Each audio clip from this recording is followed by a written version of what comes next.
Well, hello everyone and welcome. Are you overwhelmed or are you thinking of opportunity? Overwhelm or opportunity, either way.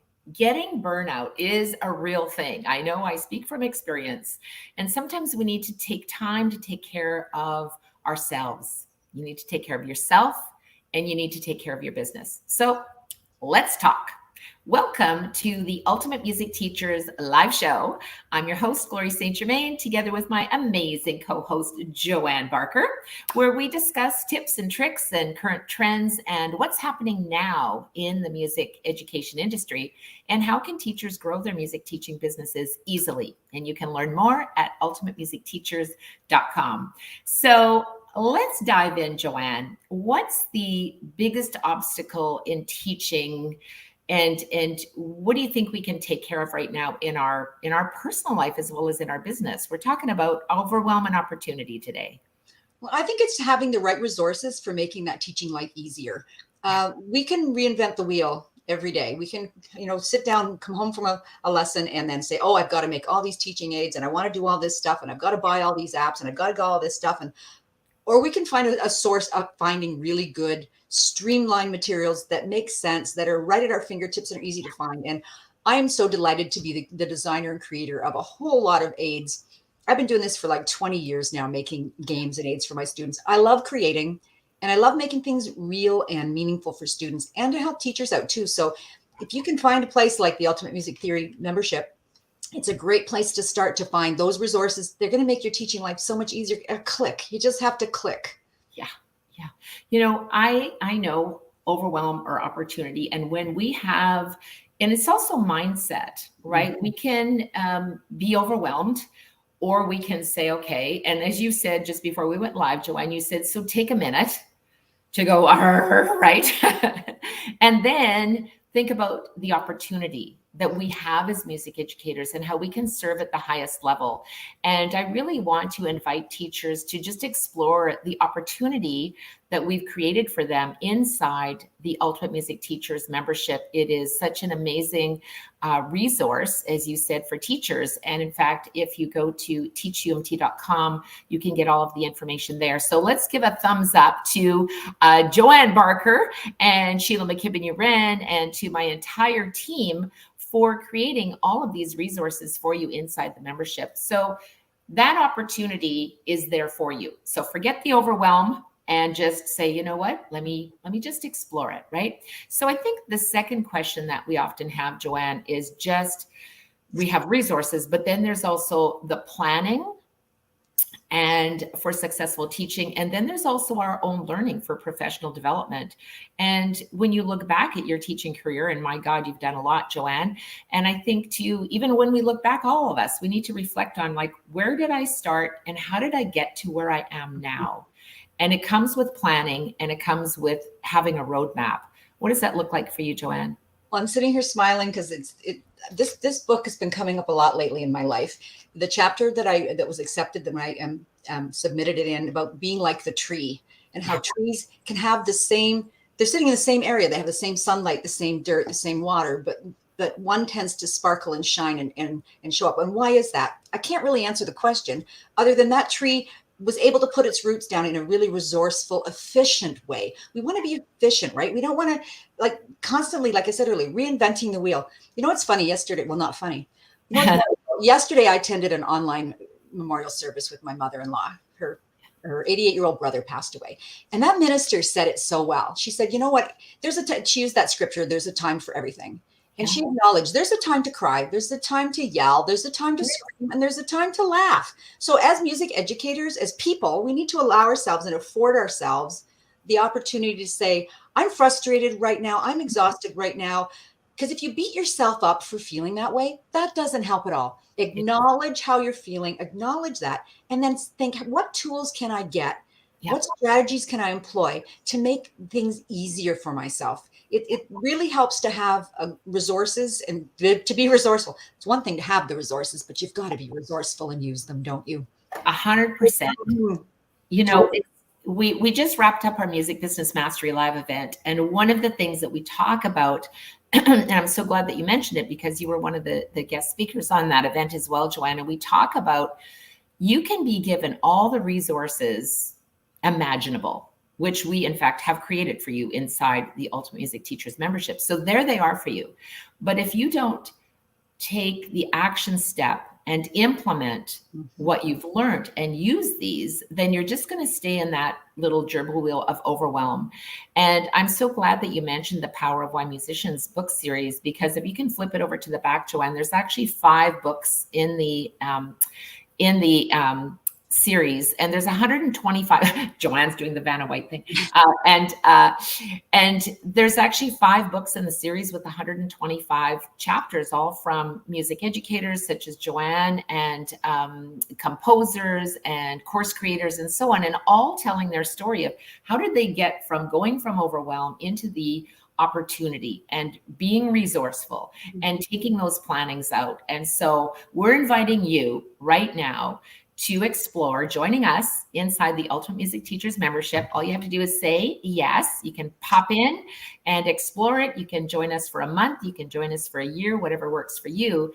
But I can tell you this, it's going to be a game changer for you in how you go from that overwhelm of like, how do I get this done, to the opportunities that we have included in the program for you. So I'm excited to share all that. A tip for them too. If you get in there now, December's coming, right? Yeah. There are some little surprises in there that you can make as Christmas gifts for your students. 100%. Funny story. It's Halloween this week, right? So I should have been handing out candy to students, right? And I told my classes, I'm not giving candy this year. And they looked at me with this blank face. And I said, instead, I have a gift for you. And I'd made a little games booklet that covers the whole year. They were delighted. They couldn't wait to open these books and play it. So, thinking outside of the box, you don't have to give kids prizes and big candies and all this kind of stuff. Besides, some parents don't want that. Inside the membership, there are Valentine's cards, there's Halloween cards, there's Christmas cards, there's, you name it, it's in there. Yep. You print it off, and it's a nice, inexpensive gift for your student. And there's the planning done for you. It's right there. You just click and send it to your printer. Yeah, 100%. And I'm so grateful that you've created those, because I know teachers love them. And there's so many more, of course, opportunities inside the membership as well. And I guess the final thing that we're talking about today, Joanne, is support and accountability, community, and coaching. And it all leads to the change of mindset. I've been in business for a minute, and I know that when you think you can or you think you can't, either way, you're right. So when we change our mindset to say, well, let's be open-minded, let's have a growth mindset for what can we do? How can we have time off? How can we make the money that we want to make and that we truly deserve? And how can we make more money per hour in teaching group, club classes? How can we take time off? How can we feel great about what we do? And how can we create lifelong musicians? This process of learning music is not just, I'm taking piano lessons for a year. No. We're creating lifelong musicians. And I think when we have support and accountability and coaching and community, that leads to a mindset shift. And you and I have seen it every week inside the coaching calls. Totally. And you just made me think of Jacob yesterday in class. Young Jacob has been with me since he was about, I'm thinking 6, and he's 13. So Jacob should know everything by now, right? He should know everything I've coached him on. Yesterday, he played the William Tell Overture, simplified version, the first page. And I said, okay, that's really great that you did that. What about the rest? Well, I'm just going to wait to learn this part before I learn the rest. So even a student who's come to me year after year after year still requires the coaching to say, but Jacob, you're going to know this part for 6 months, this part for 4 months, and this part for 2 months. And does that work out? So we talked about breaking it down, big chunks and little chunks. Same applies to us as music educators. We need to have support and coaching and encouragement and a place where we can go, this isn't working for me, to not your friend who's maybe a dog groomer or a hairdresser or a doctor or dentist, but to somebody who's in the field who goes, I feel your pain. I understand. I've been through that too. And I tried this and this worked for me, or this didn't work for me. So don't try that. It's really important. It's ongoing. We think, I remember as a child growing up, you think, when I get to be an adult, that's it. No, it's constant, right? We need to constantly look after our bodies, our health, our minds, particularly our minds. our students, I think they not only benefit from being able to play music, but what we're doing for their cognitive development and their future, time management, troubleshooting, problem solving, like yesterday I used the word critical thinking in class. Yes. I want to raise a bunch of little critical thinkers who can examine a problem and find a solution, whether it's in a score or whether it's in life, right? That's what we're helping our students do. Yeah. Oh, that was so well said, Joanne. I so appreciate that, because it is about developing the thinking process. Mm-hmm. It's not just about, scrambling, making a decision. It's about the thinking process. And in fact, we're doing a deep dive in the coaching call today. We do our Ultimate Music Teachers coaching calls. And we do invite you to join us inside the UMT membership. It's UMT, teachumt.com. You can get all the information there. But I think one of the important things is thinking. And so often, I know you and I see this every day, we go through our life just almost mechanically completing tasks without just taking a minute to, some people like to meditate, some people pray, some people do all of the above, but take time to just think. Mm-hmm. Yeah, one of my favorite expressions, one of my favorite authors, Barbara Colarusso, she said, we need to teach children how to think, not what to think. And if we can do that I find that in a group piano class happens a lot easier than in a private. If we're in a private lesson, I used to find the kids would wait for me to do it. But in a group class, they want to show their peers. So you can see their wheels spinning and then they spit out the answer. So we want to give them the gift of how to think, not just, well, we know those silly things where they can just mimic the videos, right? That's what to think, not how to think. So let's all raise our hands and say, I want to raise a group of how to thinkers, because that's what we need in this world, musically and in life in general. I think it's, really important. We have a big role to play, and we're in their lives for so long. Yeah, absolutely, Joanne. And, that's the beauty of what we get to do, is that when you and I talked about that, when we build our base of our foundation of music students, we don't want a pyramid where they're here for a year and then 5 drop out and then the next, another 3 drop, and then we land up with 3 students. We want to build a rock solid foundation that has our students coming back year after year after year. And I'm proud to say, I've had a lot of music theory club classes in my life as an educator. And those students were in, prep 1, prep 2, basic, intermediate, advanced, graduating. They remained friends, and they delved into all of the aspects of what we're teaching today. And they learned the critical thinking skills, so that it wasn't just about filling in the blank, but how to implement that musically, but also in life in general. Those thinking skills when they're doing an exam at school, or when they're just processing how to deal with other relationships outside of the musical realm. Mm-hmm. So I think you've really nailed it there in saying, let's help our students develop these skill sets. And even more so than just having the child for a few years, I've had a couple of families now where I've had the child as the student, and then they become a mother, and their kids have come back and stayed with me. So holy moly, this is multi-generational. We build relationships. Absolutely. But we become a safe place. There was a little incident yesterday. They were doing a little charade before class, and the one said, this boy is not stupid. But when he was doing the charade, the boy didn't see the word not. So the boy whose name was mentioned was very upset.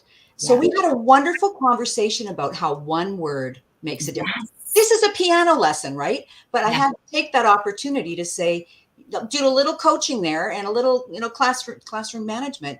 The boy didn't mean to hurt his feelings, but one word makes such a difference. So when we're teaching our students, we really have to be mindful of, there's so much more going on. And I don't know about everybody else, but I've named this International Tired Week. The students been tired when they come in and they're all going, and then you say, here's a game booklet and let's play some games.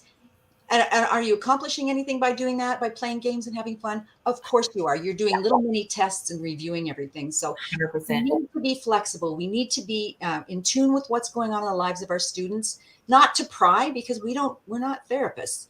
But we need to just be open and have the resources at our fingertips. So when that class happens, you take your lesson plan over there, you click into the games and just go for it. And leave them smiling. They leave class with a laugh and a smile on their face. Yeah, 100%, Joanne. And gamification is a big deal. I mean, you are learning through playing. And in fact, inside the Ultimate Music Teachers membership, I created 15 videos on why you learn through play and exactly how it works. So I invite you to check out those videos and check out the gamification and all the other resources that we have for you. Let's leave them with some love today, Joanne. Would love. Leave you with love. So check it out, teachumt.com. Join us for coaching, community, and all the creativity that's inside the program. It's there for you. So till next time, teach with passion. Thanks for tuning in to the Ultimate Music Teachers live show, and make sure to keep your business thriving and teach with passion. Bye now. Bye-bye.